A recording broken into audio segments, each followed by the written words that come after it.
didn't start. Well, it cut off. Oh, So. gotcha. It might have been when the screen went blank. Probably right. Ah, well, we'll make sure that. Everybody going okay? Yes. Okay. Awesome. Jeannie was awesome. Can you resend the email out? Yep. Right. So as I said, the only one flaw in using this is to understand that, you know, it's great when you're right in the beginning of July and then you can look at April, May, and June, right? But now we're into August, so we've gotten a little removed. So there's a few other places that are really great resources for us to figure out what's going on in the market. So and we're going to talk a little bit about absorption analysis. And a really cool chart that I didn't really realize was there till last year. So on your homepage on FMLS, there's this thing called FMLS Info Spark Stats. It'll probably be down on the left-hand side for you guys, but you can move these things around on the page. What's it called? FMLS Info Spark Stats. That's preloaded onto your page on FMLS. There's a little tag right at the bottom. It's called More Stats. Oh, I see it, okay. Oops. How do you use that in I've got a password filler because if you, one thing you can figure out in real estate is that every year you're in, you're probably going to add like 15 new websites and stuff, and I can't remember all this stuff anymore. And then Fast Stats, which sits up along the top. Because this thing prints out, like, you know, I just showed you like a few of the 86 slides, right?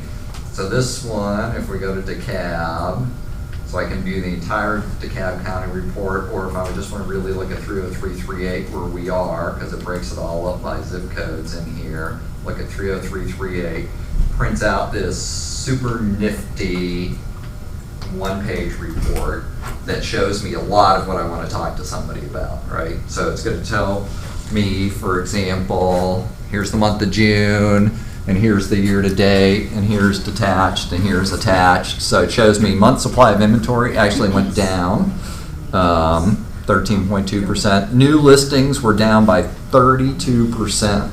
I mean, that's huge. That's really huge. Again, keep in mind, this is for the month of June, right? Because even though we're in August 7th today, the charts don't update in FMLS till usually the end of the second week of the month. So it's still not the best information, but what I really like about this report is it just puts it all into one page so easy. Because sometimes you might only have a half hour to tell your story when you're meeting with somebody. So you got to tailor to the time you have and what your audience is.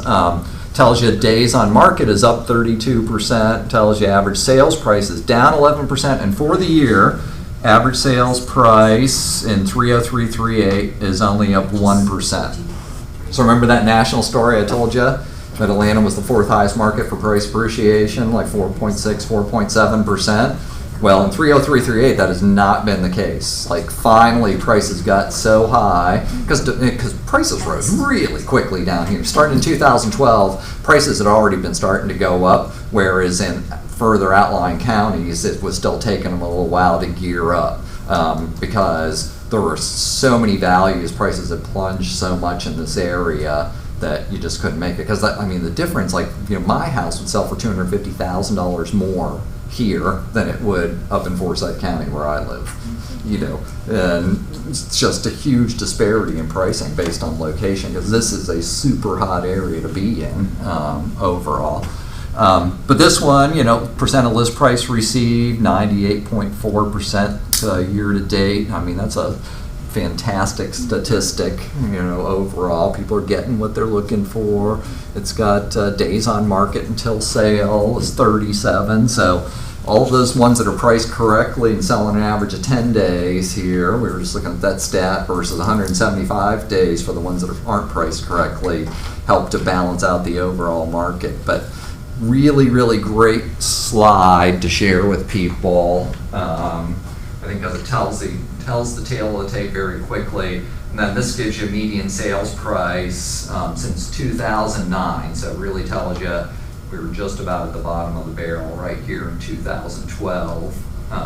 and we've been steadily increasing. Then we get this little dip right here, which is what we're seeing up there as well. And it compares it to all of MLS, so you see the difference in sales price here versus all of MLS is, you know, right around 260 overall too. But it's a cool chart, helps tell your story very quickly, all right?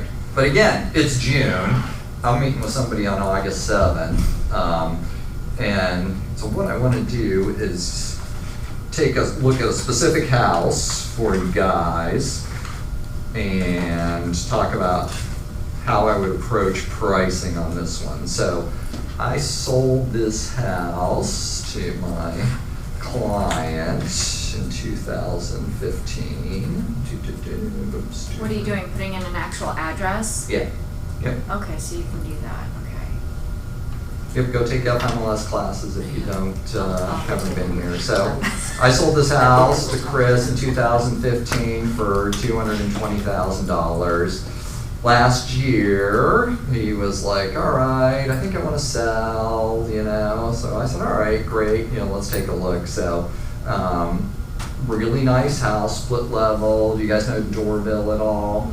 Mm-hmm. This house sits directly across the street from Evansdale Elementary, one of the little side streets in there. It's a super hot market overall in that area and has been for a little while.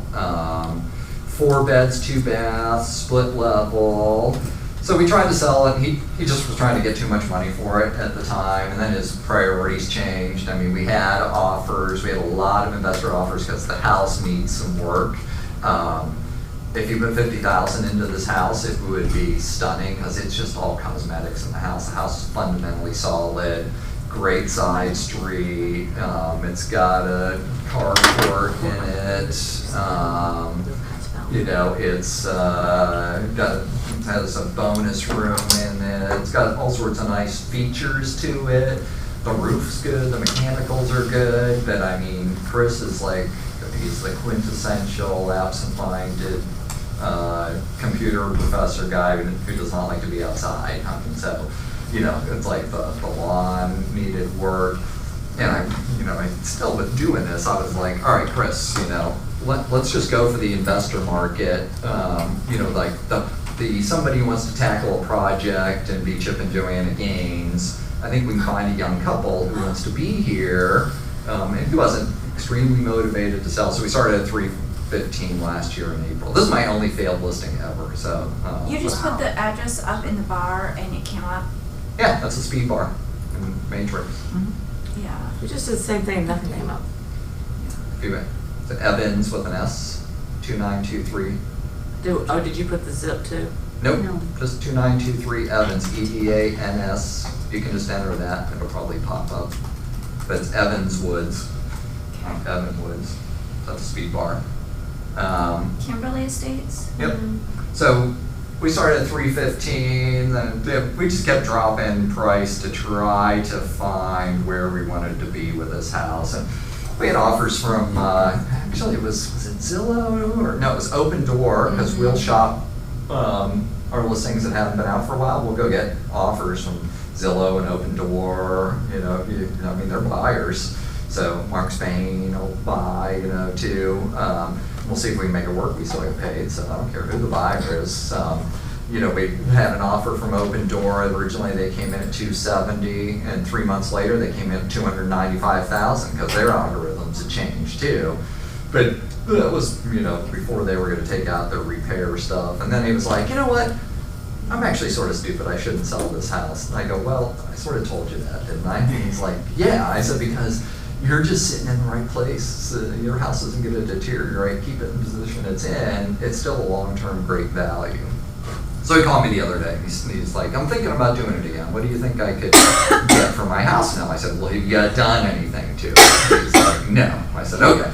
So I know what people are looking for, but I still can't believe that some young couple did not buy this house because it was the deal of a century for them, which freaks me out. And that's how I marketed it. Looking for your fixer-upper to begin with was to appeal to that because it needed some fixing up. You know, similar homes have sold for $350 in this area. So, all right, so I'm looking at this house in Kimberly Estates and Evansdale Elementary, which is a fairly well-regarded elementary, and people really like that. So if I'm going to meet with somebody and I'm thinking about pricing, right, the first thought is, all right, what is the market that a buyer is going to be looking for over there? So for me, it's Evansdale Elementary, all right? Lakeside. Sometimes it's, if you get into where I'm in North Forsyth, Forsyth, #1 county for education in the state of Georgia. People don't discriminate amongst schools in the buyer side too much. There's some people want to be in South Forsyth or Lambert, but after that, they sort of look at North Forsyth and Central and West all around the same. So it's knowing your market and what people are looking for. So I'm like, all right, what's going on in Evansdale Elementary right now? What's going on in that area? So that's what I'm going to pull. And for the most current statistics you can find about what's going on in the marketplace, you need to know where absorption reports are in FMLS. So this is the first page in FMLS, under reports, absorption analysis. I will tell you, if you walk into listing presentations, 90% of agents don't know where these are and don't present them to clients.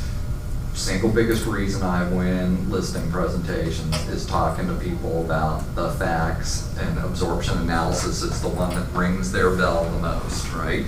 So I want to take a look at, I'm like, all right, I really think elementary school is going to be the prime criteria for what somebody's looking for right in that area. So you can pull this by area, county, city, any of the schools, zip code, even subdivision. I would never use subdivision because it just doesn't, you have to spell it exactly correct. Like there's a community in Forsyth, St. Marlowe's, and it can be St. Marlowe's Golf Club, St. Marlowe's Golf and Country Club, just St. Marlowe's. So you get into those, and I don't think FMLS does a great job at tracking when you use subdivision, but elementary school is about the smallest level you can get to. We're going to go to Evansdale here, pull it up. We're going to look a month back at this point, which will give me the last 30 days of sales. We'll take a look at what's happening in this marketplace right now. So what this does then is to split things out into, we took a look at 30338, right? I mean, this isn't 30338, but then it told you what the month supply of inventory was there.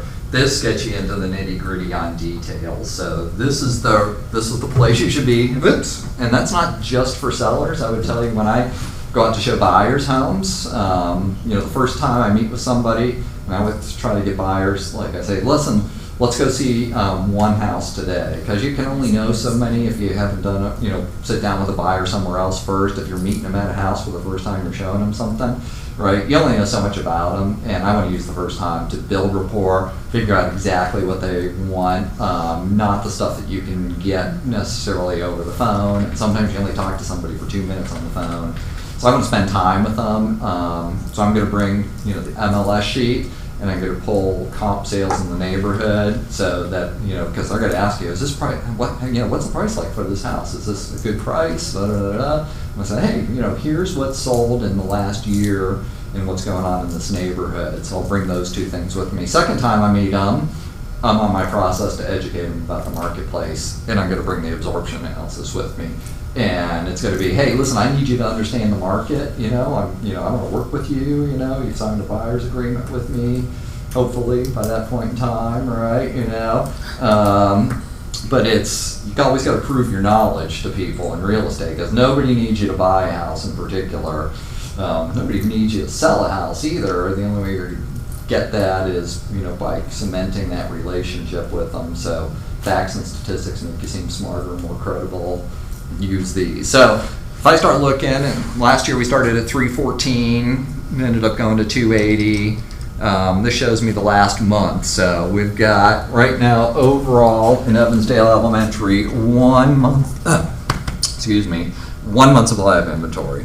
Homes are selling at 98% sales price to list price, 91% of the original list price. All right. So that stat right there, average sales price to original list price, is homes that had a price reduction.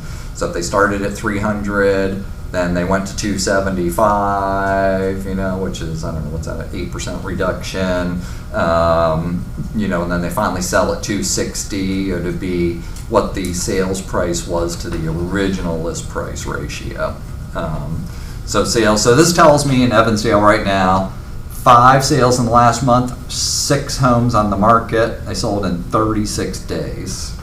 That's good. That's a flying marketplace right there. It's a great place to have a listing right now. If you want to figure out a neighborhood to go target market, pull some of these up for different areas that are close to you and say, who doesn't have enough inventory? Those are the places I'd be going to look for listings. Right there. I mean, that's what all these little things can tell you and point you in the right direction, Ron. So 1 month supply of inventory. There's literally no inventory except for, where are we on here? 300 to 350, 350 to 499. We can see where the total active sales are. I mean, that's an incredibly great seller's market to be in. You can also run this then, say, all right, so that's what happened over the last month. Let's look at the last 3 months. And why would I do that? So you can see if it's been changing in the market over the past quarter. Exactly. I want to see if the marketplace has been any different over that period of time, because maybe it just got real hot in this one. So we see, actually, if we go back 3 months, that there was a 2-month supply of inventory over the last 3 months. Now it's only a 1 month supply of inventory. The market's actually picking up in that particular area.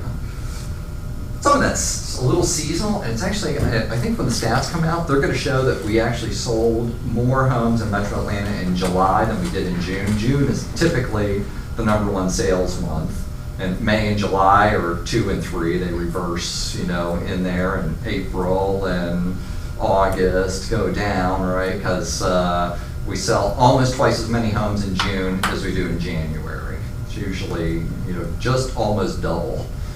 Because that, it's very cyclical. People buy in the summertime, schools, job transfers. I mean, all that stuff makes sense. But we see in that 350 to 399 where we had 2 months supply of inventory in this last 30-day segment. If I look back at 3 months, it's a 3-month supply of inventory. The market got hotter. I actually had an agent call me about this house and say, hey, does your guy want to sell it again? I got somebody who's just trying to find a house in that marketplace. And I said, at the time, this was a month ago, he said, no, he doesn't really want to sell right now. But see if he, then he called me, he said, I think I might be interested. I said, all right. So I said, let me get back to you. So I'm going to look at that. So now I know the picture in that marketplace. It's really a freaking strong seller's marketplace.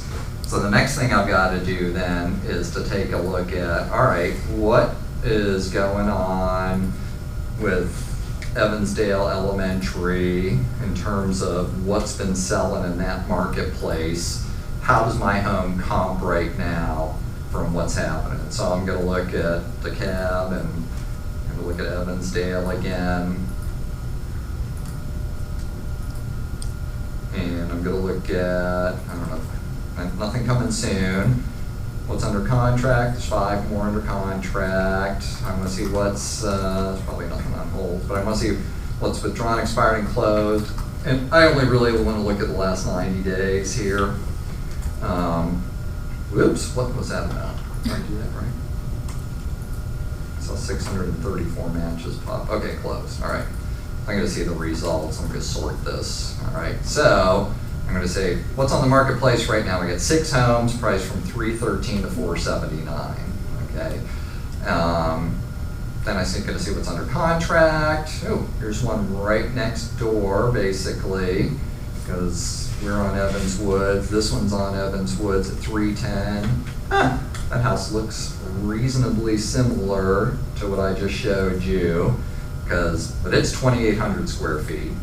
Ours is right around 2,000 square feet. We have a 4.2.5. This is a 4.3. It's a ranch.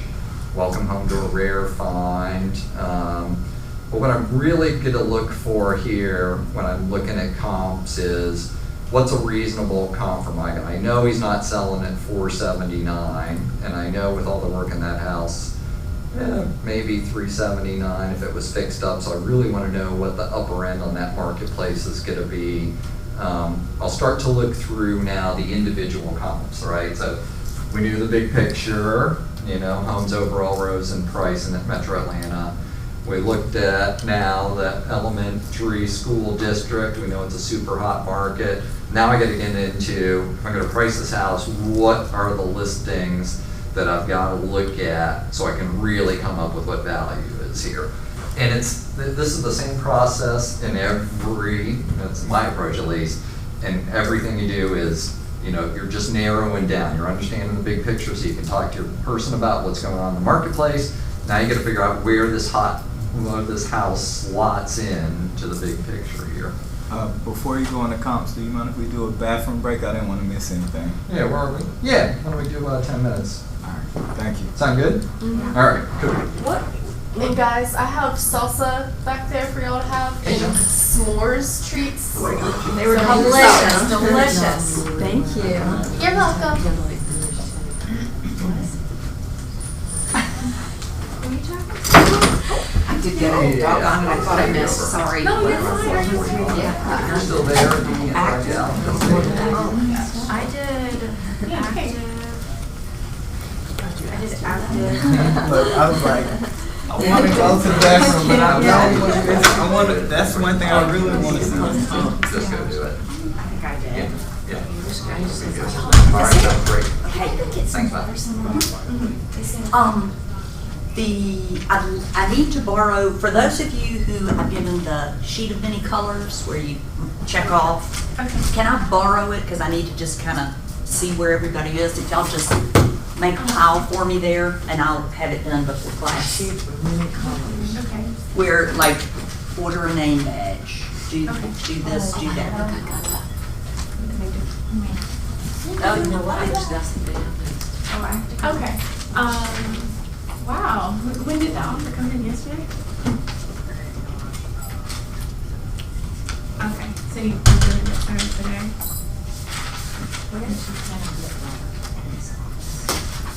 In that breadcrumb, it's like $1.25. You're serious? Yeah. Okay. I mean, if you want bar. Okay. If you want bar. So good at it. Homemade something.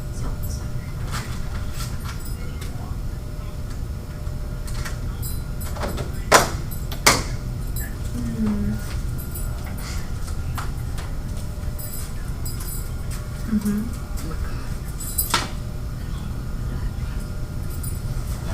Okay. Yeah, because I was worried about, and you said that I was to go by and you need to add that, so I was.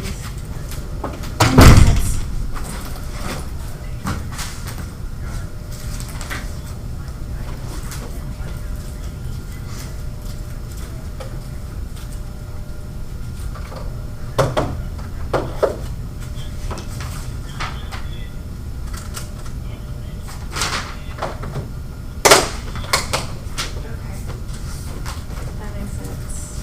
Okay, so. Oh, I'm coming. You're knocking. I'm coming. So we're going in the metro. And that's all. Just, and I'll make sure I don't pull on the handle.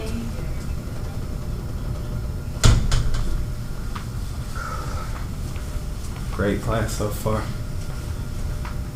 Mm-hmm. Oh, thanks, man. I'm looking forward to hearing about comps. So Yeah, no, it's just a linear process. It's just like try to do the same process every time. You would just find that the price just sort of pops right up for you. Thank you. Yeah, most of the time. Some of the time it doesn't. It's the toughest thing you do as a real estate agent, I think, is to peg the list price correctly. Yeah, and I'm sure sometimes you get like the funky, different looking houses that are Thank you not for the similar to treats. anything else in the They're area. really cool. That's Thank it, you. particularly when you get into land and homes on land and stuff. And the lake is wacky as all get out. You Why? know, Because of where you're positioned on the lake, or what? where you're positioned, what kind of water your dock is in the lake. That's a huge deal. There are, because Lake Lanier, levels can rise and fall so much. Uh-huh. You know, the lake was down 2 years ago. Two years ago it was 12 feet below full pool, which means some people's docks were sitting in the dirt, so you can't float your boat, right? Wow. Yeah, so you know, there's a whole big deal about how to price things based on the lake, and so are you in a quiet cove versus major cove? How steep is it from the house to walk down to the lake itself? Because if you're on one of the cliffs that you got 70 feet in between, That like- wouldn't be good. No, if you're selling the house to the 50-year-olds, you don't want to be walking 50 feet to get down to your boat dock anymore. So, or if you do, is there a nice path so you can have, your 4-wheel drive gator to take you down? And are you close enough to the lake so you got a great view? I can't wait to pick your brain on it. Oh yeah, so that stuff is makes a huge difference in valuation on the lake. I mean, it can make the difference from a $40,000 lot to a $400,000 lot. Because that's what That much that's what a discrepancy? good 1/3-acre lake lot will be $400,000 right now. Just a lot, not this. If Just it the has a land, dock not the house. permit and a dock and it's in good water, maybe more. Maybe, Right. depending on what farm they Yep, put on. maybe more. So yeah, it's a little different there. All right. Most definitely interested.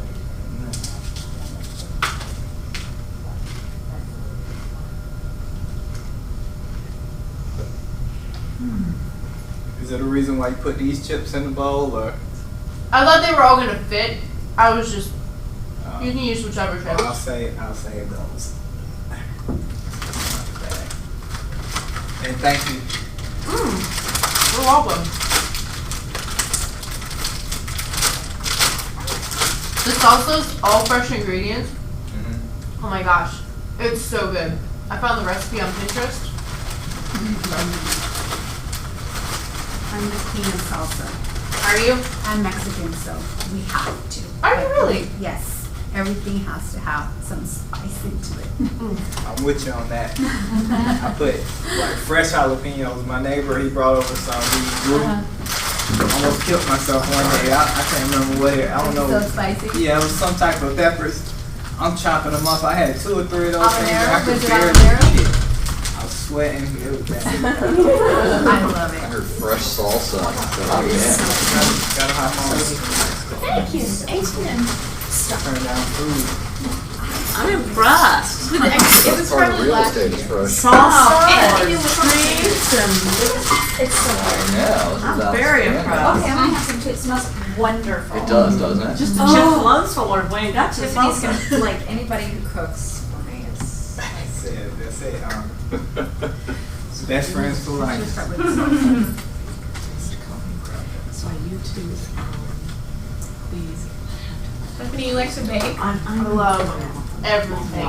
Right. And I love like, I will. I love plating I won't. food. So when I make I'll- grapes and my husband and I like That's a big put house. it on there a certain way. We had a friend over for dinner last night, kind of like an uncle. Yeah, well, I mean, great, thank you.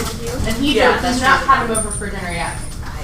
He's like, Tiffany, can you cook? Can you cook? Can you really make this? Before we sat down to eat, and I made like, I didn't take a picture Yeah. of it. I took a picture of other things that we made, but I made a salad. So spinach, red onion, celery, cucumber, tomato, strawberries. But I like mixed the seasonings and different things a certain way, and then I plated with some feta cheese and croutons. Wow. And then I had 2 tuna patties that I made. I mean, I made many, but I plated them and like had the table set. And I was like, all right guys, dinner's ready. And he was like, whoa, all right, you can cook. And my husband's like, what did he say? What's the phrase? Lock it down. He's like, how to make sure I locked it down. I love it. Last year. Well, you did a good job on the sauce. Thank there. you. I just followed the recipe. There you go. Strawberries. Sweet, little, that's all I say. A little sweet, a little I'm gonna try spicy. it. I'm gonna try it too. Whoa. The strawberry makes a difference. That's killer. Yeah, that's You guys? I was wondering what I this worked was. out my trainer today. You guys are the best Ignite class I've ever taught. There you go. especially in auction school district. I just want to see if everybody's I mean, also when I you're guess in you're a- calling. Be a self-employed, This is just pleasure. I didn't. So. not for. I wouldn't want to be job. stressed Maybe about one it. of Scott's was Because I love the hosting piece of it. And also I knew. Like, bringing it in for you guys, right? I know you guys, we're building community, we're building networking and stuff. No base. Having people over my house, I love. You're gonna be a mom. We don't want to do that. But I wouldn't want to do this for an event like that. Like that. That would stress me out. That's way too much planning, way too much That happened in cooking. growing up. We, You like more the camaraderie, I guess. I do. The family feel. the best thing that happened to us. And so the way it's kind of loud, like, Yeah, and now you can say. let's put it this way, this boy was taking care of her home. She's now in the So will you talk to us about Well, basement square footage Sure. and comps? Yeah. But I know. All right, we'll get our heads back on the game. So we talked, I'm referring some to this piece of paper, your actual course textbook in here. I can't say not a ton of it, but I will go through the answers on the questions at the end for you. So I think this is page 12 in here. So we talked about local market conditions, right? What's going on in the absorption analysis gives you, is it a buyer's market, is it a seller's market, how hot a seller's market is it? The script I always use, and it's been great since 2012, basically, right? Because it's really been a seller's marketplace in a sense as prices have risen, particularly in the last 4 years or so. Local market inventory. So we've taken a look at that, and they talk about inventory, how much is on the market, is it rising or falling? That's your days on market. The average real estate market is a 6-month supply of homes. We have been consistently under 6-month supply of homes for the last 5-6 years.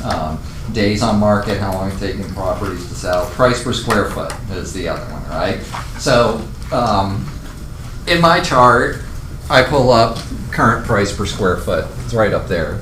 So that gives you, I look at price per square foot as a bracket on pricing because we are the wild west of square footage in Metro Atlanta, right? So if you're in, for example, like Savannah, right? There's no basements in Savannah because it's on the beach. And in Florida, for the most part, there's no basements. Square footage really easy to figure out. It's like, what's the first level square footage? The garage doesn't count, right? Because it's not air conditioned space. What's the second floor square footage? There's a couple different ways to calculate square footage. There's the appraiser way where they have a little thing here that shoots out the red beam and it says we are exactly 4.2 feet, So they can measure from the inside. Most appraisers actually measure from the outside of the house. So they do the box. So tax records are generally the outside of the house too.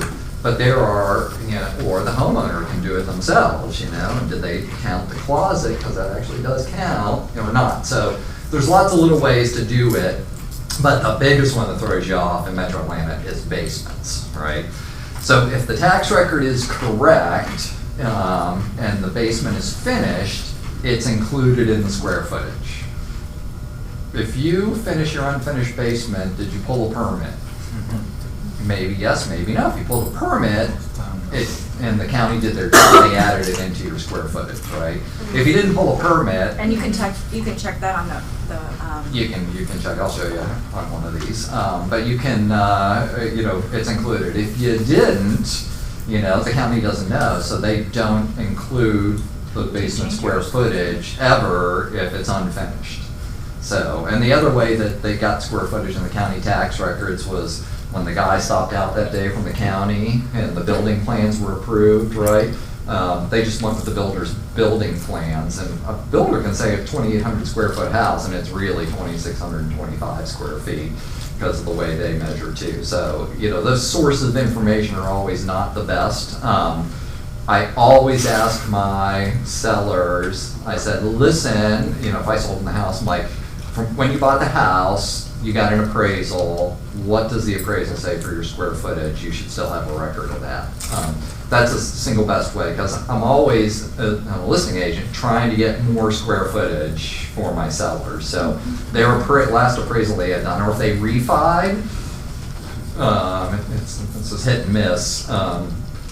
They would have gotten appraisal too, and if the appraiser actually went to the house and measured everything, they'll have an updated square footage in the appraisal itself.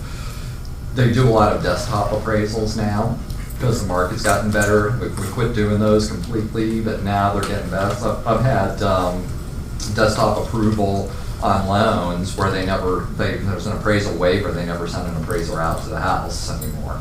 So, that can help them too, but appraisal's the single best way to get it. You'll also see in remarks on individual homes, let's take a look at this Northbrook one right here. So it'll say 3689 public records, right? So this is telling us the public records. This house, does it have a basement? Yes, it's finished, right? Let's look at the tax record. Tax record's always alive, link and FMLS for you. So they're showing here, tax record says 4289, MLS says 3689, and it says above ground square footage 3089, right? So, but if you add, there's finished basement square footage of 600, so it looks like the county just dumped in the tax record 4,289 square feet without regards to whether it's finished or unfinished. I don't know if that's it strikes me as a little odd. Usually, That's really odd, yeah. yeah. So, but the county is, counting every basement square foot apparently. For this home, I don't know if the county does that as a matter of course. Forsyth doesn't. They would just count finished basement square footage. But it does give an overall building size. So they're all a little different. But you can dig into the details here in Realist and it'll give you some information, but sometimes it really doesn't. Then you just keep clicking on live links and you'll get to the tax ID. I have to enter the parcel ID here. Let's see if that will actually work.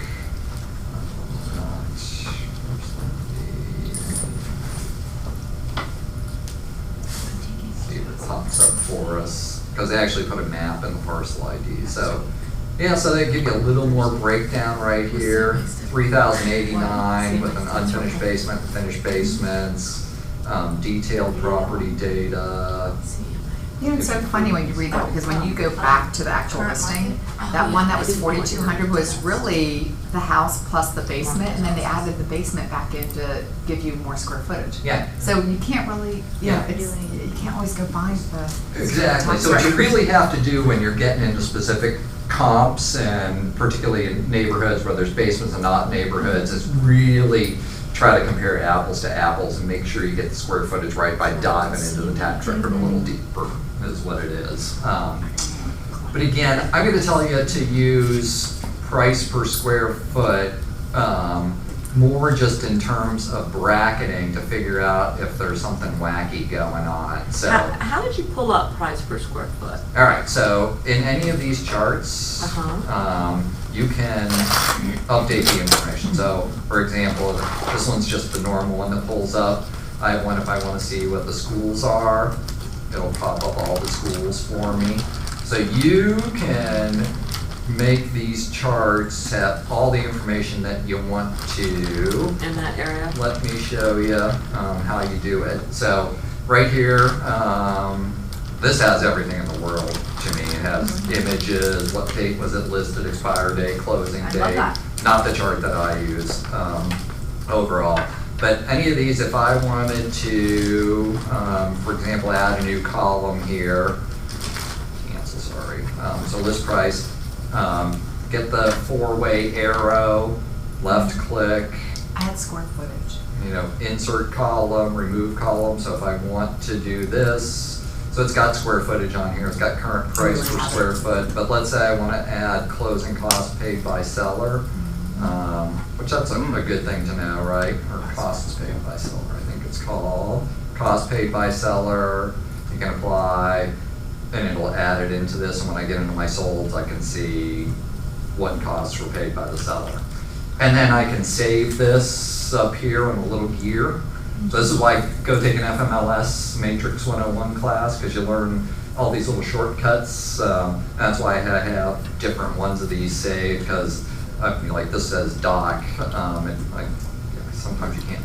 Like your basic doesn't come up with square footage. You have Basic to does add not. that and then save it. Yep, Yeah. you have to add it in and save these It's a good one to things. have. Yeah, but sometimes I want to list dates so I can make sure that I'm searching for things by what came up most recently, a subdivision sold analysis, so I can see what subdivision each of these things was in now in this line right here for me. Just gives you different views for how you like to present your information.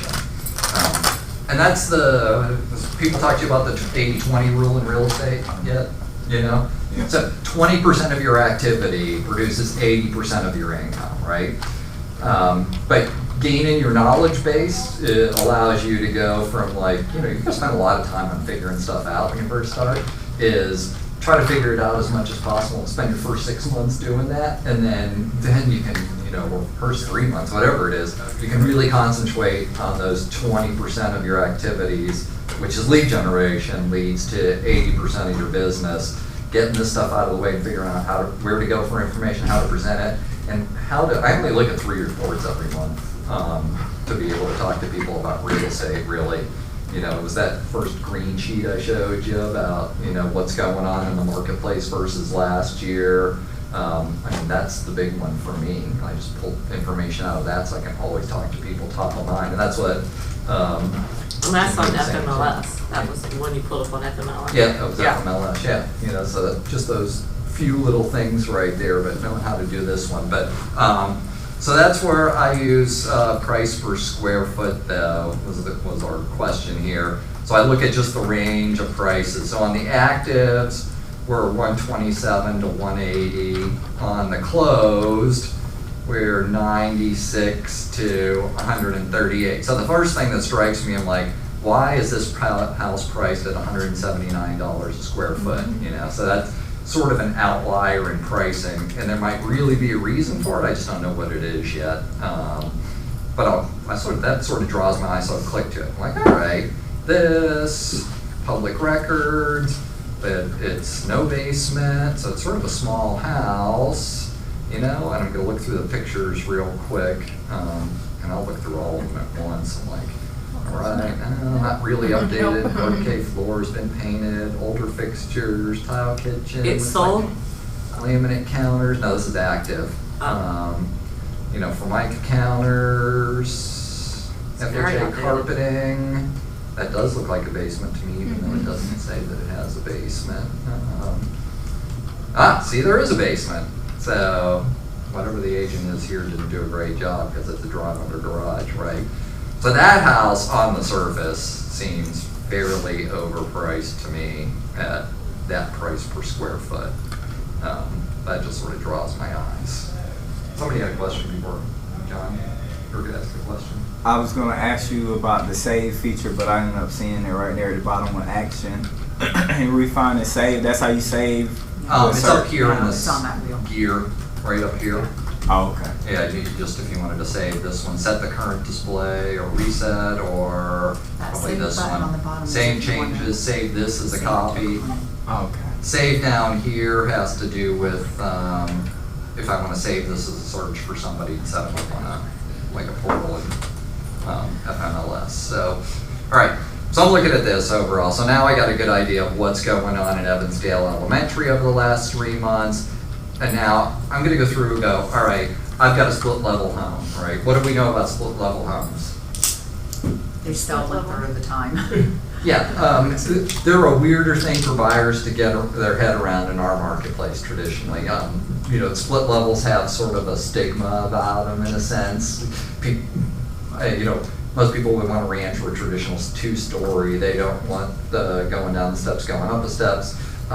They are getting more popular with youth buyers because they can be a little bit more of an open floor plan if they're done correctly. But a lot of the split levels that we find in this particular area are older, and the closets are real small. So, you just get people that say, I don't want a split level. Tremendously not going to do it. So in terms of comps, I really want to look at split levels So I'm gonna go through this list of 24, and I'm just gonna pull out the split levels, and I have no idea what that house is, so, but it might be a split level, so let's check it. It says So multi-split. by split level, what do you mean? That when you walk into your main level, you're gonna walk up 6, 7 steps to your bedrooms, and you're gonna walk down another 6, 7 steps to your family room Okay. in between. So it's just a style of house. So these ones that aren't split levels, I'm just gonna rule them out because I just really want to concentrate on split levels. My pool's not gonna make any sense. That's a traditional, more of a 2-story. That's traditional. There's not a ton of them, are there? That's a split level. You can just tell by looking at it, and that one's next door.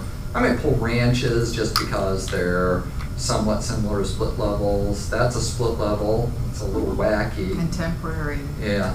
Contemporary's their own special breed of homes too. That's a traditional. John, by you That's a- checking this is gonna go to what? I'll show you in a second here. Okay. That's, this is just how I'm gonna narrow down the homes that I'm looking at to consider for comps. Okay. That's a little wacky, but that looks like a split level too. See, if I was looking for, that's definitely a split level. If I could find, that looks way too wacky. That's a ranch, not real similar in terms of age. That one, you look at my pool, that's a split level. Because what I'm trying to do is find the best, that's a split level. All right, so now we can hit the refine button down here. So if I look at these, I just checked a bunch of these, right? I want to refine this search, I want to narrow it down. It just got rid of everything else except for the ones I want to look at, all right? So now I'm going to start to look at it. So I know that I had 2,000 square feet, and I'm a 4-2 split level.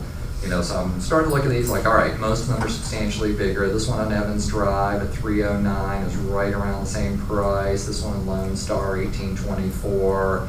Let's go through and see what's going on because I couldn't really see from the pictures.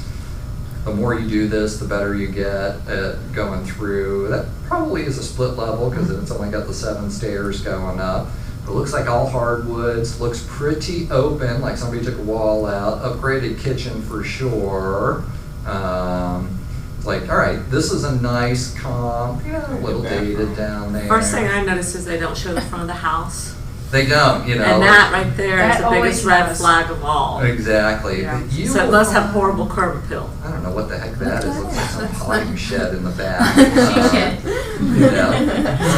It's the she shed. Somebody Cheryl. heard that Very funny. But anyways, it's like, all right, that's worth keeping because it has something.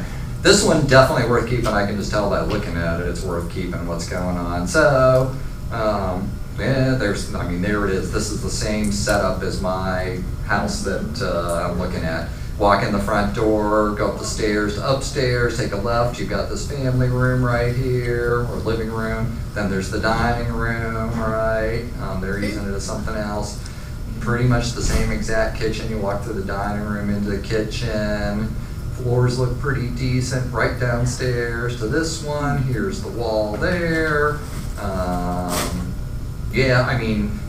This house, with the exception of, what the heck is that? Oh, that's a pool.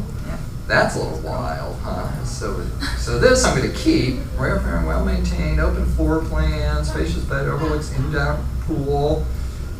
At 310, And it's pending. and it's pending, and I was at 315 on my last one. I'm like, that's Well, the pretty- pool could be a positive or a negative. If they kept it up, it's a positive. If it's just this, Yeah, needs to they're be not filled no- in. They're not noting any issues, and it's 2,700 square feet. So Mike already told me he wasn't going to put it on the marketplace unless he could get 320. So I'm like, dude, there's a house with a pool with more square footage and better condition than yours that's under contract at 310. Might be a little bit more. What is this? 1,752 square feet. It's a ranch. You guys will get good at going through these. Ooh, nice updates. Definitely much nicer than my guy's house. Really nice Very updates. nice, Hardwoods yeah. the whole way through. Beautiful stuff. Nice backyard. That's not a bad house at all.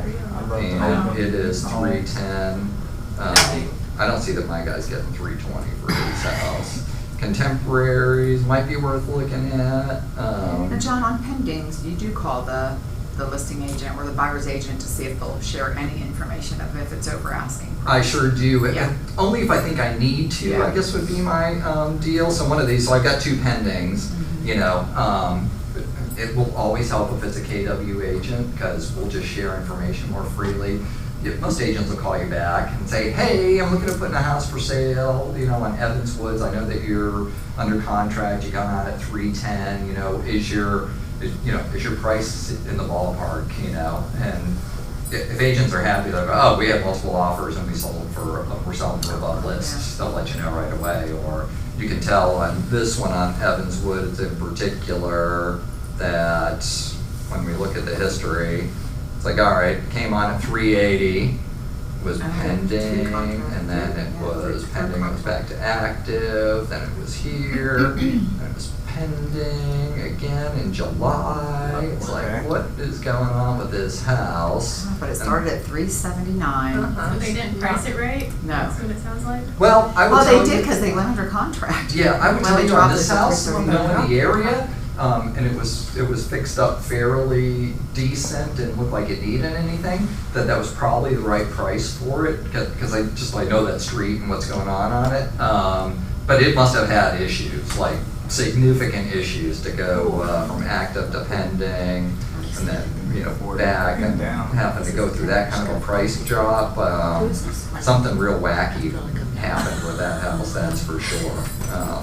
Diving into it, because that's not a bad house. How did you get to history on that one? Sorry, how did I get to what? To the history? When you're on anyone, you click the little clock down below the picture. Oh, okay. You'll get it. Also up at the top here, It says history. listing, Got it. tax photos, history, parcel map, flood map. Okay. We'll tell you whether it's a foreclosure. That's pretty. So I'm keeping those first 2 in as comps. That So one on the I'll- flood map, it'll tell you if it's in a floodplain? I don't use this one. Well, that's really new this year. Okay. So, Oh, yeah, it pops up it'll the, show you. The Georgia If it's in a default. flood- Yeah, it's a really Okay. good little Yeah. snapshot. Okay. Brown is good. X is good, AE is A- a 100-year floodplain. Okay, Which will okay. generally require that you have flood insurance. Flood insurance, okay. And the way I've dealt with these before, let's see. I just wanted to get close and see if we can find out where a house is. All right, what's going on? There we go. So if we start looking, yeah, no houses there, that's good. But sometimes you get a house that's partially in the flood zone and they require flood insurance. This one right here is pretty close, right? This one goes up a little bit to the back door. This one part of the yards. Their pool's in the flood zone here. Wouldn't require flood insurance, which is good. You know, but you'll occasionally find a house that's actually in the flood zone. Look at this. All right, so here we are right here. Part of their house is in the flood zone. Oh, wow. That's crazy. So and they redid the flood zones in the last 10 years, so it might have been they did not require flood insurance before, but their lender, the loan probably doesn't require it unless the lender got notified, but if I was them, I'd go buy flood insurance, you know, because you don't want to have to deal with it. It's not standard in your policy for flood insurance. On there. All right, let's go back here. So listings, I'm just going through these listings, seeing what is gonna make sense that I wanna take off. So this one's sort of weird, I'm taking this out now, because it's not truly, this is definitely, this expired, right? It's a split level, updated that, ooh, kitchen super updated, very nicely done. This is really close to the same layout as my guy's house. So that looks like a pretty relevant comp. It's 1,800 square feet, built around the same time. So it's like, all right, that one didn't sell at $298. I want to know what's going on with it. It started at $285. Well, they probably put it in, and then it went up to $375. So they must have put some work into it. That's a wacky trail of coming on the market at $285 and then going to $375. So I'm assuming they had a bunch of renos done to it. That was the after renovation price. but down to 298, came on, went under contract, one expired. Knowing Duffy, it's still under contract and they don't know that it expired yet, which could be, but that's still a relevant comp for us. This one, I mean, that's a strange looking house, that mansard roof, I think that's what they call it. But it's a split level, it's nicely updated, isn't it? Some really nice features in there. Kitchen's a little old, but it's granite, flooring's new, fantastic, great room on here. All right, this one shows pretty nice in the pictures. Definitely gonna keep it, it's 2,700 square feet, it closed at 379. You know, someone's like, all right, if my house is super fixed up, I'm only at 2,000 square feet, it means 50,000 to get to a great, you know, be pristine and ready. Like, and then it's still gonna be smaller than this house, but people are gonna look at it before they're gonna look at that just because of the weird look to this house. So, like, all right, 379, like maybe my guy's worth 350 in the marketplace fixed up. He wants 330. So this is where I'm starting to make my opinions because I know the house. All right, this one sold at 378. Doesn't have the square footage available. Super nice room, looks very updated. All this looks about the same. Really nice kitchen. It's the same setup and split level looking down into the family room. Kitchen's a little bigger. Bedroom. Fireplace in the upstairs. Oh, that's the family room downstairs. Wow, that's like sort of a big room. This house is bigger than the one that I'm looking at. I could go on the tax record and find out. Then it's got some sort of sub-basement. I mean, so that's a really nice looking house for that area. It is an updated split level. It's sold for 378. With this, let's say that your client gives you pushback and say, I want the home at this particular price point. Do you actually show them the pictures or Oh, yeah. show them? Okay. Yep, I'll go through. Most of the time I'll just bring a printout with me. If you have your hotspot, you can bring your laptop in with you. That's what I would do. Where are we? 1214. Okay. But that's certainly a good comp too. So really, let's look at Briar Ridge. So this 305, 2850 square feet, so it's 850 square feet more, 421, just like mine. That looks like Pergo, but same basic dated kitchen, it's the same layout, and it's a 421. But they've got an outdoor screen porch, which is nice in the back. So they closed at 305. So my guy wants 320 for his house to move. Last year, at the beginning of last year, like February, I think he could have gotten 310 for it, but the market had started to slow by the time we went on in April. So that's another good house. And then this one, 2624. So this is, I just want to give you the sense of like the granular detail that you got to get down into to effectively price. You got to really be looking specifically at each one of these and start to do an assessment. You can do it on a piece of paper, right, where you start to go, all right, so I would give this much money to this. I'm just trying to find the level that, knowing my guy's house really needs 50,000 in renovations, what's selling out there right now that would make somebody want to step in and buy that, thinking what they could get out next to it. So this is, little dated, relatively the same. All right, so, all this is telling me my guy's still below 300, is what I'm coming down to, right, when I look at sort of what's going on versus the competition. The other big one, though, is, so I looked in Evansdale Elementary. Now I really want to look in Kimberly Estates just so I can see what's been selling in there for sure here recently to make sure I'm not really missing anything. Expired, closed. This is the cab, so we'll have to pull in from somewhere else. So we've got 310, so yeah, so this one sold 328. Was that one of our ones? That's pretty impressive looking. 6 bedrooms, 3,600 square feet sold for that. As is, no repairs.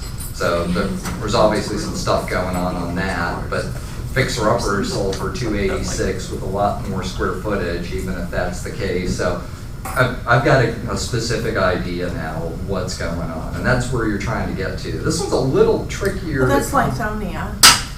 What's that? That's Lithonia. Oh, yes, It's the right. same, it's the same place. It's unincorporated DeKalb County there, Okay. so some people will pick Chamblee, some will put it as Okay. Lithonia. Yeah, it's all on the same street though, if you click on the map. Oh, that's Kimberly Lynn Court, actually. So Yeah, I it's think it's- close. Yeah, you are correct. Okay. Uh-huh, good to know. See, if I would have been smart enough to click this map, I would have seen that they weren't in the same place at all. So, good find.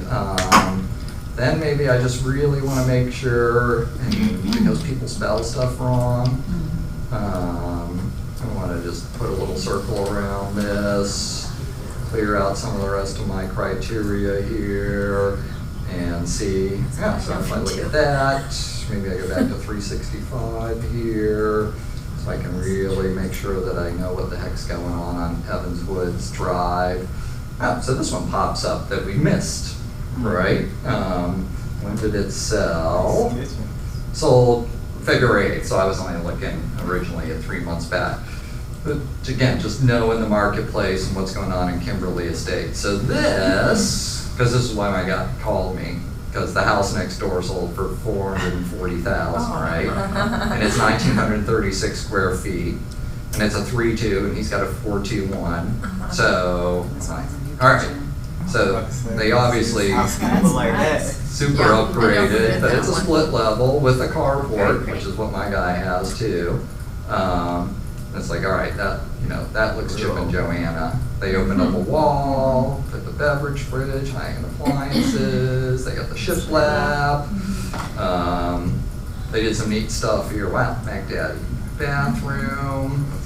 So this was a $100,000 renovation. So look at this, and I'm like, can I get my guy more? But I got to go back to what's sold recently, and I can't get him more because there's just too much on the marketplace. It's bigger, that has exactly what he has, that might be in the same condition or maybe a little bit better. So I'm going to go back to him. I'm going to tell him we've got to be under 300,000, even though it's a hot market, to make this make sense. Because I know last year I had an offer from Open Door for $297,000. Minus their commissions and then subject to their inspection, which was really going to get him down to like $250 at the end of the day. Is what I told him on that offer. And we had another investor offer too that was going to net him $265, and he said no, which I don't blame him. But I think the market will continue to improve over there. How much did he pay for it originally? $230 or $220. So he just decided last year, because he had switched jobs and careers and it was cash flow for him, that he was going to do that and go rent. And I said, what is your monthly payment right now? Because I know what you put down on the house. And he was like, oh, it's like $1,100. I said, dude, you cannot find another place for a rental for 2 bedrooms for $1,100 that you're going to like when you have this. But he just doesn't like the upkeep around his house. He said, I'm just going to get some roommates. I go, well, why don't you get one that has a lawnmower and tell them, your rent is $200 less a month if you mow the lawn and keep all of my landscaping looking fine. That's what he did. He got 2 roommates, and now he's got like $400 a month out of his pocket. And I said, you're still sitting on equity and it's going to continue to build. I said, but I'm going to tell him I can't get you $320 for your house. I wish I could. I said, but that one that sold next door, it's really an anomaly in the area for other nice things that would sell. And I'd go back in then and look for other high-end renos and see what I could make sense. But last year when I was looking at it, it was, after reno price was $360 to $375, and one of the agents in my office went with one of their investors and said, I got to put 50 in it. I want to make 20 points. I got to buy it for $260,000 is the absolute most I can buy it for to make my economics work. So I sort of knew what the investor part of that was looking at the time in there. Questions about just sort of the process there? It's a lot. because, and if you, I just think if you approach it that way, I think that's, like the agents that I talk to, that's the way they approach it too. But the more you can just make sure you're comparing apples to apples in the right place, you know, so don't start reaching out too far on comps unless you really need to, because you just can't find anything that looks like that at all, especially like contemporaries. They're their own special breed of homes. Some people love contemporaries, you know, generally dramatic 2 stories in living spaces, great sight lines, ugly houses generally from the outside. But lifestyle-wise for families, they have more of what resonates for buyers now, which is open and good sight lines between, you know, kitchen, living, dining room kind of area.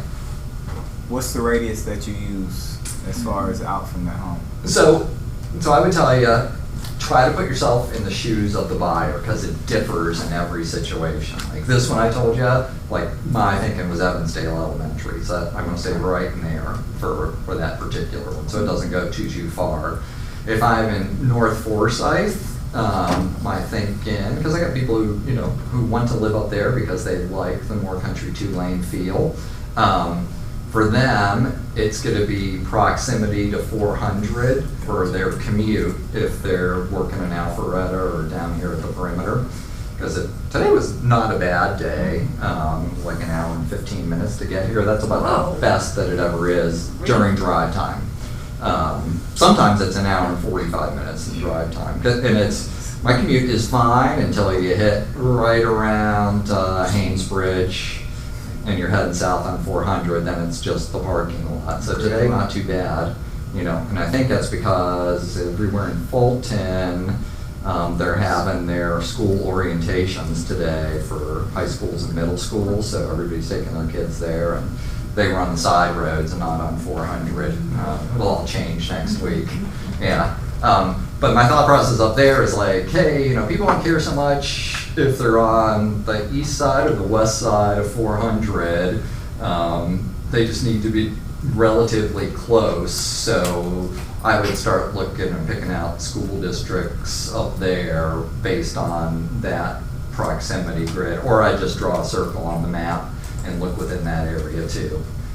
Yeah, because school-wise, like all of the north part of Forsyth County goes to North Forsyth High School right now, so it's sort of easy on the high school level of things. But always try to find out, like, as a buyer, what is the buyer most likely to be looking at when they're in this area?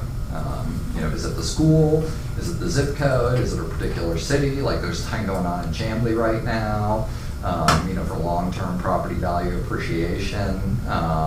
You know, if it's here in Dunwoody, like some people just want to be in Vanderlyn because they think it's the best elementary school versus the others that are in the area. And that gets you into, you know, sort of where, did everybody get that sheet on websites on the back table that I put in? Yes. Helpful real estate websites. Grab that, because you know, this is part of your other fiduciary responsibility, right, as a real estate agent, is to be able to be the local market expert and point out things to people, so to sort of, you know, make sure that they're aware of some things in there. So pull this up, because I started doing some of these things myself just to figure things out on what was going on. So that's why you'll see stuff from other counties on here. But the flood map, if you ever just want to pull the flood map up and you're not in MLS, you can pull it up directly. Yes? When you're doing the comms, do you take into account, like I know that area, I live over there, the things on the other side of 285? To me, I'm like a snob. I don't want to live over there. So how do you take that into account? Or if it's on a street that's real busy or like that? Well, and those things are all the factors, right, of pricing, and that's part of what they talk about. Which page are we on? Pricing criteria. That's page 5, 6 on here, right? Local market conditions. We found on page 12. Pricing criteria. So location. You know, because I mean, you know, it's location, it's size, condition. You know, you can't change the location. can't change the size unless you're adding on, but you know, it's the size of the house, the size of the house. You can certainly change the condition, and that's gonna get reflected in your pricing right away. So you really wanna be comparing apples to oranges. You know, because Sandy Springs is on both sides of 280, or like 400 from Right. 285 right there. You know, people tend to want to be in Sandy Springs or Dunwoody. You know, one of the two. Some of that gets you into schools, you know, when you get into like High Point Elementary, and you know, some of the other elementaries over there, so they're very school specific. But it'll have a big impact. Right? I mean, the answer is it will have a big impact. Yeah, so try to just know where your area is, and I think that's the overriding part. What's the reasons why people would want to buy in this particular area, and confine yourself to your comps in that area. Make sense? And if it's on like a busy street or a sloping yard or something, do you have a formula where you're? There is no magic formula. Okay. It's more about trying to find the comps to support it, you know. You know, and then you just get into buyer psychology, is what it comes down to. Like, if it's a great house, because we know that there's a lot of, you know, when you're getting into that, you know, 400 and under here, in particular right in this area, you know, you're looking at a lot of older homes to begin with, because they're not building anything new in that price range. So a $400,000 house that has been upgraded nicely and somebody can move into and not have to touch anything, people will pay the premium for that. Sort of, you know, there's always a finite number of houses, regardless of whether it's on the world's busiest street or not. I mean, it's going to impact what they might ultimately decide. And so I think, yeah, I mean, everybody wants the dream, right? They want to be in the cul-de-sac with the flat backyard, you know, and it's fenced in already, right? And you have a walkout daylight basement with a bar, and I mean, you know, the more things you can get that are going to ring the buyer's bell, the higher you can push your price. So John, I have a document that, it's old, when I say old, 5, 6, 7 years ago, but it was something that the AJC did, and it's just called appraiser factors. So for example, like if you have a creek behind your house or beside yourself, you're going to be on the market 3 times longer, 3% longer, and taking a 3% hit on the price. Okay. So I think you can search the AJC appraisal factors maybe, and something will probably come up, or you know, just send me a text. I'll send it to you. Oh, okay. Yeah, that's the art and science of that. Yeah. I mean, and you'll have an appraiser. There'll be an appraisal class here sometime soon. Yeah. Oh, okay. Make sure you sit down, so you'll get the guy from the appraiser, because the appraiser guys will tell you, like, I know you all want the magic book of the appraisal factors and what difference it makes, right? And then they'll say, there really isn't a magic book, because it really depends, definitely. But they'll spell out a few things, like all brick homes, generally a 3% increase in valuation versus any other kind of home. I mean, that's their baseline. If it's all brick, because, you know, structurally sound, you know, energy efficient, you know, no painting. So buyers will pay a premium for all brick homes in the marketplace. It's just, you know, it's a truism. I've heard one guy telling me, power lines close in the backyard, $30,000 hit on that, you know. But, you know, that hits different on a $200,000 house than it is on a $500,000 house too. You know, on a $200,000 house, maybe it's $5,000, because demand is so much greater in that price range. So, you know, that's just, you know, getting out and viewing things, get your, you know, when you have time, just go preview houses, you know. Your fellow agents like it too, because they got somebody through the door and give them some constructive feedback, and it shows the seller that something's going on, you know, as well.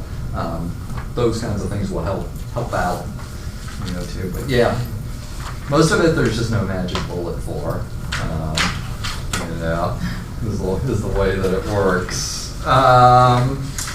What else did we have on here that I need you to know about in all of these fun things that they provide to us? So I started to show you this little sheet I gave for you. So if you ever just need to pull up a flood map, you can do the Georgia DFIRM is where FMLS pulls from. So if you just want to research your own property and you're not in FMLS, right, you can go to that website and pull it right up, is one. the AJC school rankings guide. So I'm just pretty objective when it comes to school rankings. I just tell people I've got it saved on here somewhere. You know, people want to know, you know, about schools, and I'll just tell them like, hey, look, you know, there's a lot of things as a real estate agent that I really can't talk to you about because of fair housing rules, and one of them is like, which school should my kid go to? So I can give you a blanket, you know, sort of generalizations, but if you really want a great factual source, I highly suggest you go to the Atlanta Journal-Constitution School Guide. So you've got the link in that sheet that I gave to you. So this one just happened to rank them on safety. You can rank them in different ways, like the criterion, whatever thing. Like, so you see Vanderlyn, the CCRPI score 95 is number 2 in the county. That's state of Georgia, some measure for how well their schools are. But when you dig into, then you click on this, you get 620 kids, 4% from economically disadvantaged backgrounds, which is stunningly low for DeKalb County, right? You know, you get breakdowns, stuff that you shouldn't really discuss with your clients, but it's just, you know, they have to draw their own conclusions, and you don't want to get involved with steering at all. You know, things of, you know, it's all factual, and that's why some people. This is the AJC? Yeah, the AJC School Guide. If you go to like the other sites, right, like School Digger and Great Schools? Great Schools and everything, you know, what I find, like, most people when their kids are going to school, you want them to be going to a great school. So, you know, for the most part, most kids have a great experience and get a great education. But, you know, there are always in any school a small number of, I call them activist parents, who can turn the tide very quickly. So you get 20 people at a school, negative comments, all of a sudden the star system goes down. You know, so just talk to people and say, hey, here's a really objective guide. I can't tell you about schools, you know, it's just not, you know, part of what I do. You know, I think you need to make your own decisions about that and leave it at that. But it's, I just happen to like that site. I think it does a lot of good things for things. For you on there. What else? You guys will do a lot with condos down here. So a big factor in pricing on condos is going to be whether an FHA buyer can buy into the condo complex. So this site will list everything that's FHA approved for condos right now. So if I control click this one. Oops, what did it do? Uh-oh, that wasn't good. Drop it down. Supposed to be control click, right? Yeah. You might just have to copy and Third paste time's the link. charm. Control click. There we go. Click with the mouse and it will pop up. So you can go, let's look for zip code 30338. So it pulls up the status of every condo complex in this zip code. And it will tell you whether approved, last, it says it expired in 2017, right? So on this particular one, you would really want to check with the condo board, because sometimes this list I found is a little out of date, or they just got pre-approved and hasn't shown up yet. But you can see that Madison Square is approved, that Mount Vernon Plantation is approved. Really good just place to go for that look at things. What else? Homebuyer Guide, foreclosures.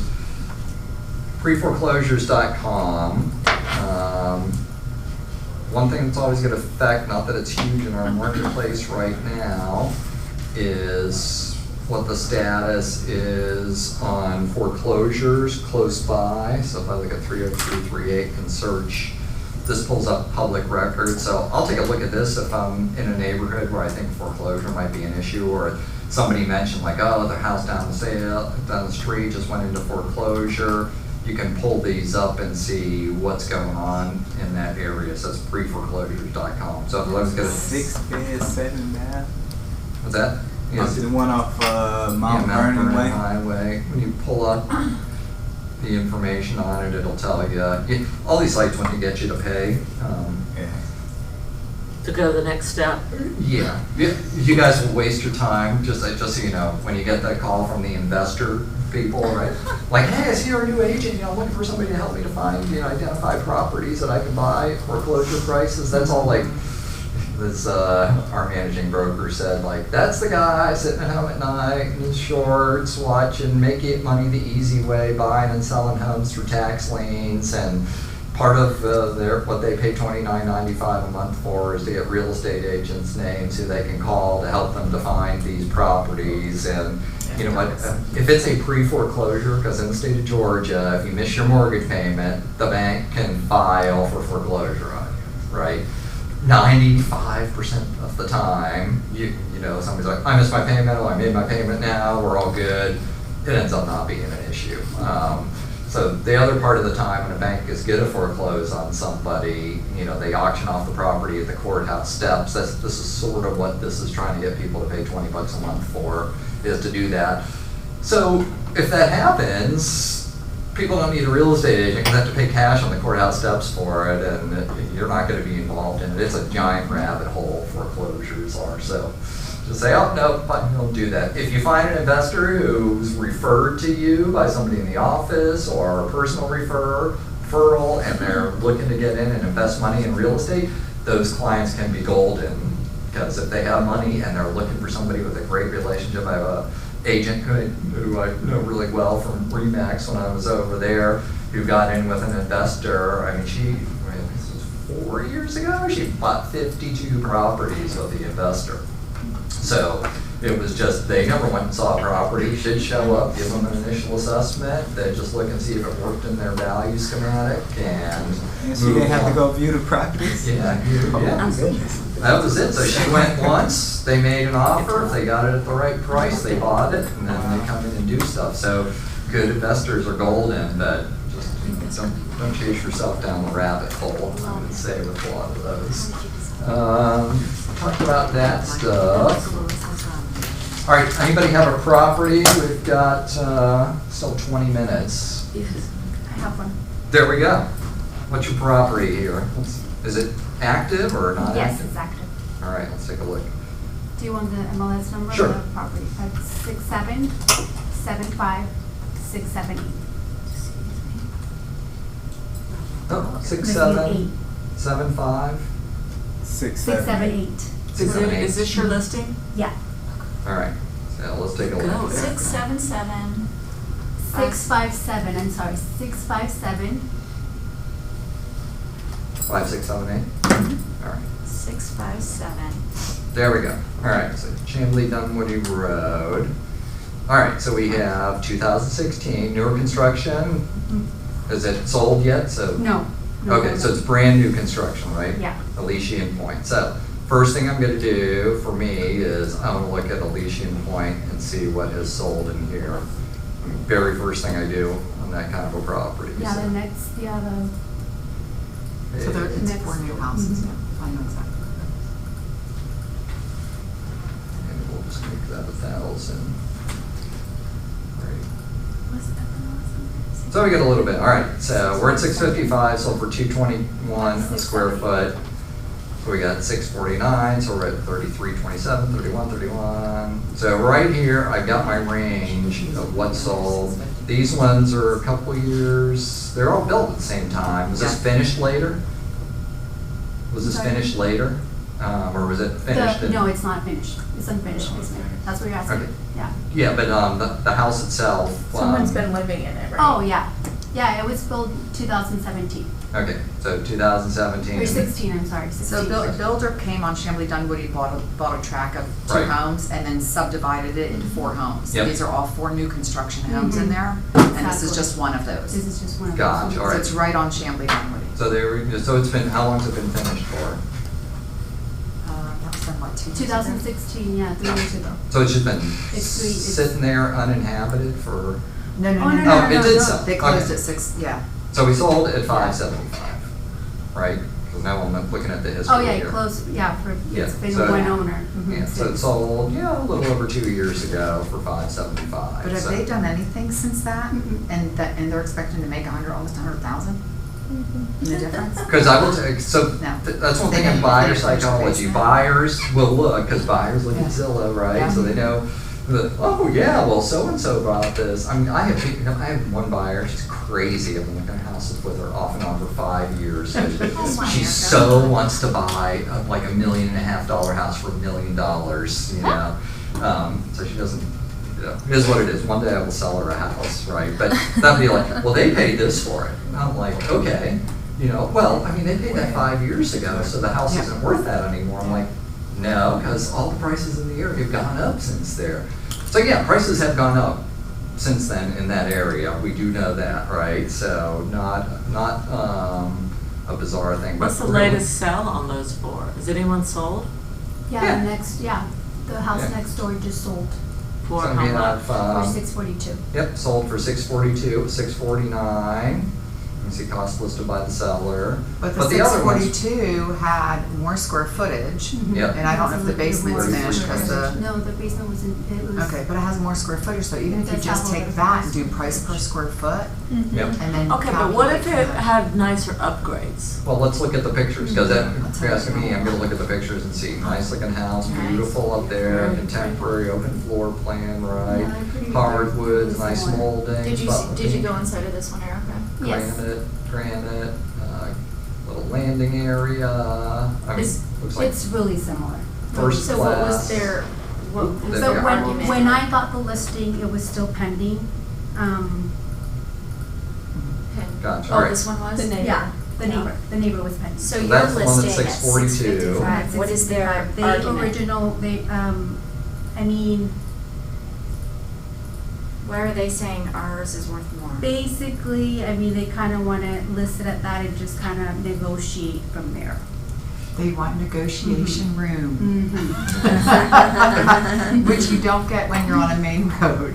Are you getting a lot of activity on it? At first I did, yeah. How long's but it been on now market? It's been about 40 days now. Okay. Nice. That's a high price for Floor. So are they So, willing to right take it now- down?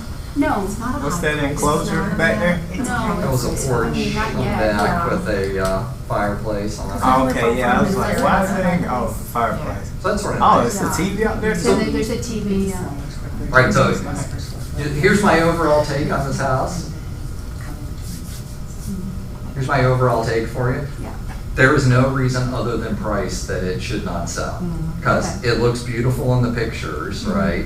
I will tell you, if somebody goes and looks at the house that just sold, right, at 642, and we're at, what were we at? Oh, you're halfway through. 655, right, and we're at 3,000 square feet versus 3,300 square feet. This house photographed better next door. It just looks a little warmer and charming. Yeah. Not that there's anything wrong with the pictures, You've but got just, stonework versus just Mhm, siding. just siding. yeah, exactly. so it's got some other things, so, that would be my, first pushback. It's a little higher priced than. But they the listed it at 649. They relevant listed column. at 669, I believe, so that was the original listing price. For yours? No, the next door. Neighbors. Yeah, so they had to do a price change too. It's And they, 664. and if you 900. notice, all the other sales are under 650. So again, your search engine goes up to a certain criteria. If you're over that criteria, they're now comparing 650 to $700,000 houses. This is not going to compare because it's going to be on Main Road. So, It's something that's because she's 675 close versus in the to- neighborhood. yeah, she's asking how much? How much you asking? 655. So if you got below 649.9, you'd go in a different search engine. Yep, Mm-hmm. yeah, Yeah. huge difference. Big difference. Right there, that would be the next thing to spur your That's probably bump what I in would- showing activity. Especially since you've been on 43 days on the marketplace. So we're in 30341, right? Let's look at 30341, absorption Is that the city of analysis, Chamblee? Yeah. zip code. This is the first piece of paper that I would use in your discussion with your seller, is, all right, we're in 30341, we got a 1 month supply of homes, overall in that. In the 600 to 700 category, we got a 2-month supply of homes. People are getting 97% on average, selling their home in 71 days. All right, so you've been on the market 45. You don't have an offer yet. And mind you, these numbers, 71 average days on market, that's from hitting the market to going under contract, not when the sale's completed. So it's how long you were active is your price range there. So you're not outside of that, but clearly if your showing activity's dropped and you don't have any current offers on a beautiful looking house, you know, it's sort of like that the conversation with your seller is like, so listen, time for us to talk about pricing. Remember, you hired me as the market expert to interpret the marketplace and to get your home sold for you at the highest price possible. We've been on the market for 45 days. We have not had any offers yet. Here's our consistent feedback from people. And what is the feedback? Main road. So we've got Main Road to deal with, and we also have the home that's sold right next door, which, you know, I know everybody loves their house the most, and it's the best house ever, you know. And those people next door thought the same thing too, but they eventually sold for lower than you did, and it's a slightly larger house, and had some really nice upgrades. So my professional recommendation to you to get your home sold so you can accomplish the rest of your goals, and if you know what their goals are, like they, you know, do they need to move? They already moved. Oh, they already moved, So, okay. yeah, the So- house is big, yes. Yeah, so every month that we're on the marketplace, right, is costing you, you know, it's your money, right? Whether you're going it outright for cash or whether you have a mortgage loan on it, you've got holding costs because they could be investing that money if they paid cash for it. So, you know, I know that you're paying a mortgage payment and the light bill and the heating bill and the tax bill and all those other things. It's probably costing $2,500 a month right now for your house. And what the market has told us is that we are priced too high. Here's what I want to do. You know, so people want to know that you're not telling them to go to 625. You're telling them like, hey, this is the feedback. This is what we got going on. This is my recommendation to you is that we lower the price. Would to you 645. suggest just 5,000 lower just to get below that? For sure. Yeah. At least, $5,000. at least. Yeah. Yeah, At I least. had that conversation and they're willing to do that. Okay. So- Yeah. Well, that's step one. But And it past does this, still show it's then, occupied. you really need to look at what else is on the marketplace in that area. So what, I mean, what's gonna drive people to this house? Is it schools? Huntley Not Hills, yeah. really. Well, Huntley Hills is a good school. Yeah, Oh, yeah, Huntley Hills is a Huntley really good Hills, school. Chamblee, that's a good school. Yeah. but the houses I feel like are lower for Huntley Hills in that, like by the square meter. It's 'cause it's It's new. just- I mean, Newer. So then I'm gonna look at Huntley Hills. We're still in DeKalb, right? together. So we're in DeKalb, we're looking at elementary with Huntley Hills. So it's vacant, empty. Right now, No yeah, furniture just, in there. yeah, they just moved about 2 weeks ago. Let's look 6 to 7. On a busy road. Because the backyard was pretty nice. All right, so truthfully, we only got 2 matches there. Are you doing just active or did you just sold? I just did active just to take a look currently see who the competition Pending is. too, just to So we see got what's that, but then we're gonna look at anything coming soon, pending, full, withdrawn, expired, closed. All right, so now we're gonna look at what else is going on in that marketplace and sort it. Let's look down to the. She needs to market. get out You need of to market to the mornings. pending, so 221. You know. So we're still, you know, this is a good one because 221, Is there the a highest hospital price, near- highest price per square foot. Is there a So hospital near there that you can? if you're the highest price per square foot, generally, all things being equal, you're gonna have the most going on. Nicest house and the nicest lot, you know, so we already know the lot's a problem because it's on the main road. Nothing wrong with the house. It's got a pretty nice backyard for that kind of a house in that area, because it has some privacy in the backyard. But you're still a little bit higher, so I would certainly show them this and run through what the comps are indicating. So these were all relatively new homes, which is great. But that one's, you know, again, sold for a lower price per square foot, not on a main road, tucked back into the subdivision, backing up, you know, basically to a nice private backyard. So we start to see like, all right, what else is sold? This one sold at $653, all right? So So, another nice looking house. Those are brand new. Yeah. That's Those are new brand- that's new construction, construction. people will pay a premium Yeah. for new construction. And it's been a big subdivision where the one she's got is, you know, it's- 4283, again, it's not like yep. really in a subdivision. So they're priced at $200 a square foot for 300 square feet or 270 square feet more, sold for $653. You know, I mean, it's just, the marketplace has talked. And that's your presentation back to them. It's like, hey, I'm here to interpret the marketplace for you. How quickly do you want to sell your house? You know, It's vacant. it's vacant, you know. I really pushed for 639 on that house. Yep. I really, yep, just looking at that right there. But those are your factors, what's going on in the neighborhood, what's going on in the school district. If it's not the school district, what's going on in whatever area you think is the comparable area. And then just start going through what's sold and what's active, who's your competition today in Huntley Hills. And that makes the most sense, because like a lot of people like Huntley Hills, they like that neighborhood, and they like, you know, just the proximity to everything. Look at those few things. Yep. And the conversation. I read this It's a nice past my listing. marketing expert analysis from Keller Williams, and he said. So I know you have, since we only have a few minutes, I'm gonna go to my closings. It's good to be muted. Whenever you get a double, it's always good to hear. My last pricing story, because the closing was going to today. So this is the third house I've helped these people buy, which is great. That's, if you can stick in real estate for 3 years, this is where you start to get to the next level of referrals. You know, so people who've bought and sold with you before, and your referral pipeline starts to grow because you've been doing it often enough, and your people know you're in real estate, and they start referring people to you. So that part is great.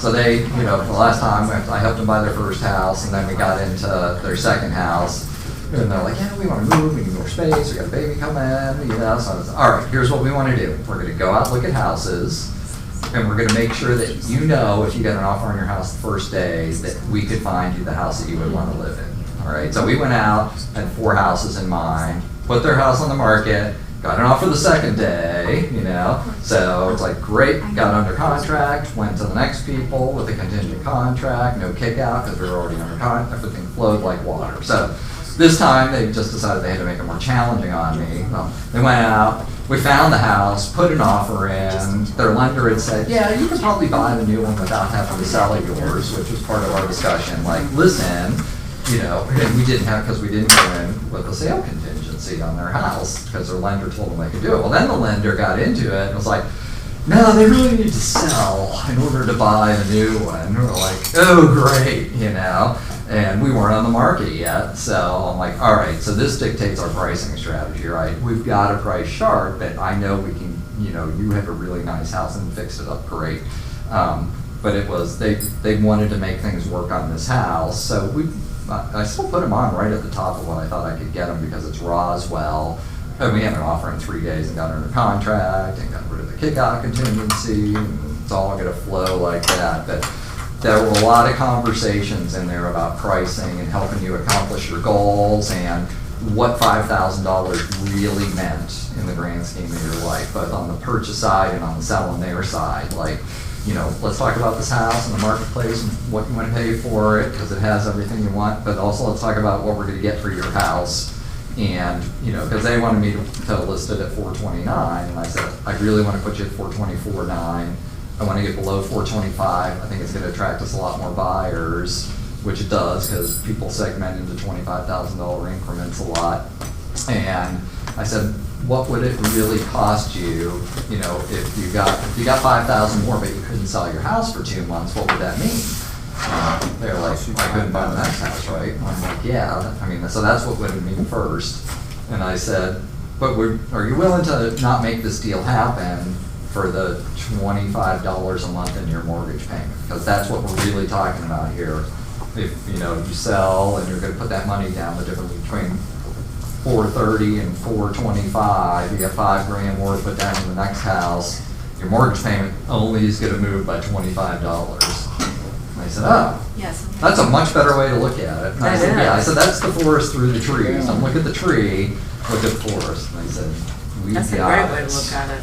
We definitely got it. So that was my pricing story. All right.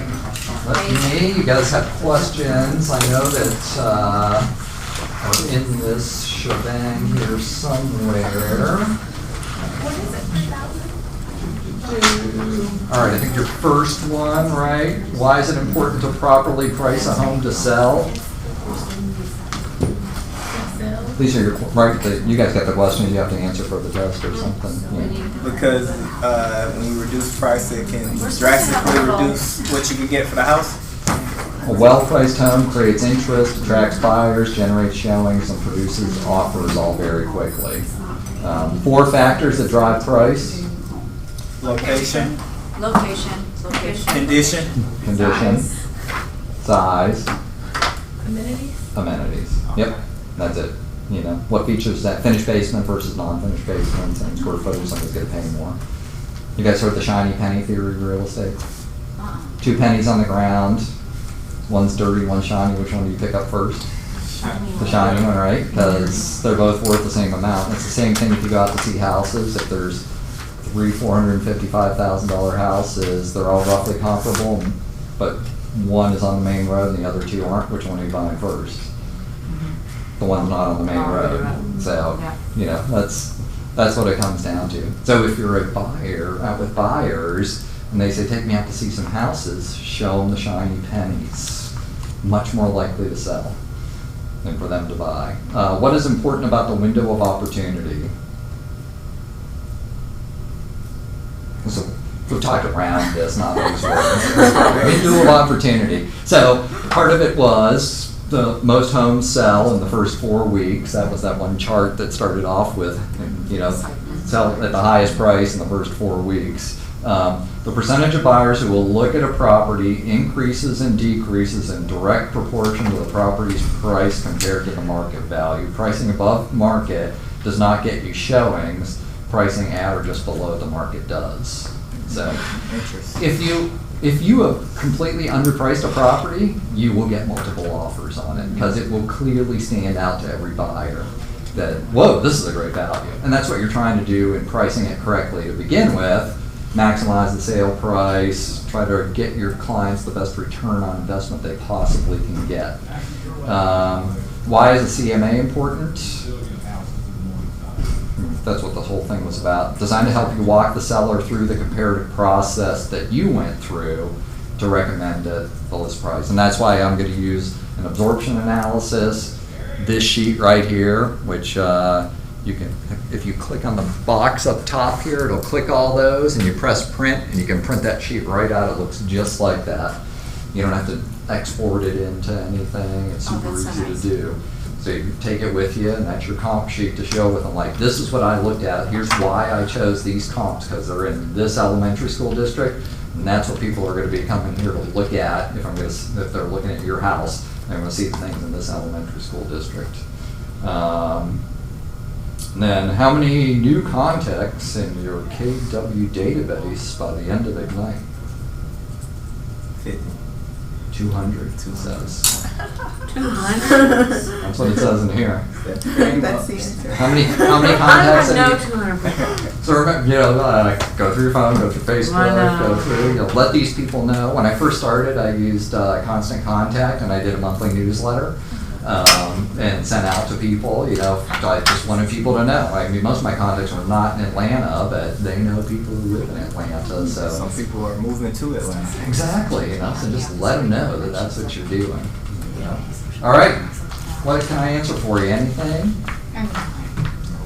Do you have a card, John? I do.